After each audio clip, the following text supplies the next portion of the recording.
Well, just 24 hours ago, we told you Kansas City, Missouri had seen 71 homicides so far this year. And since then, 3 more people have been killed in violent crimes in our community. So that means now the total has risen to 74 homicides again.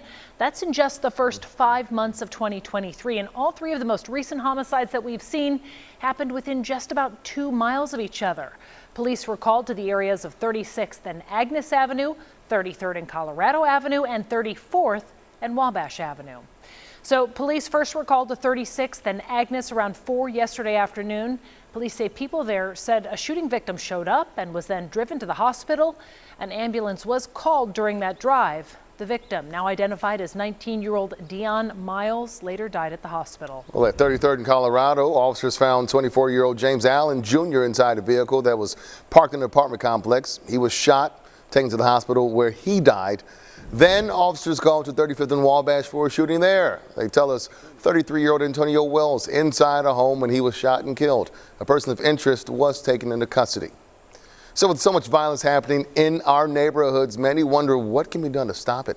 One man says there is hope. Some good news there. KSHB 41 News reporter Leslie Delasbour spoke with a man who once lived a violent lifestyle, but now he's working to make sure other kids don't go down that same path.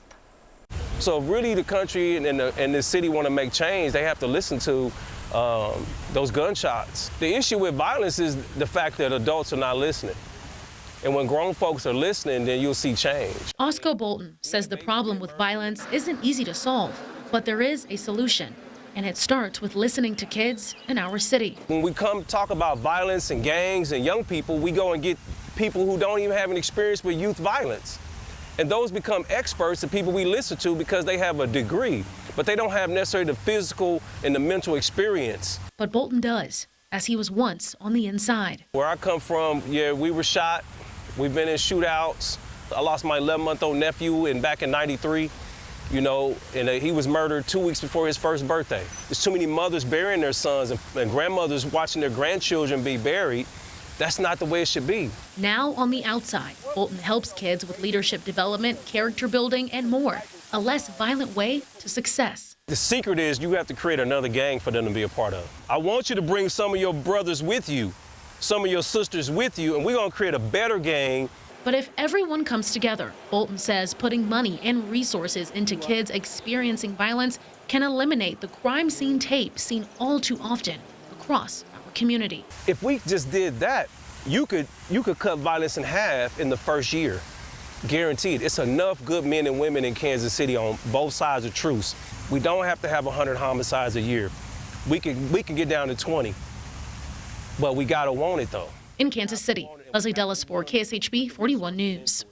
Voices across our community have told us violence is a constant concern. The Kansas City Police Department taking on a new strategy in an effort to curb the violence.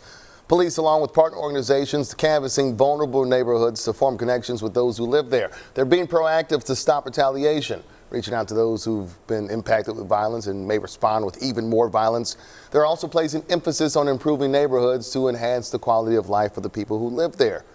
One way they're doing that is by cleaning up all that blight. Early this month, the department told us they had collected more than 13,000 pounds of trash and filled more than 500 potholes. If you have any information on any of these shootings or any other violent crimes, call the TIPS hotline, 816-474-TIPS. You will remain anonymous. You could even earn a cash reward.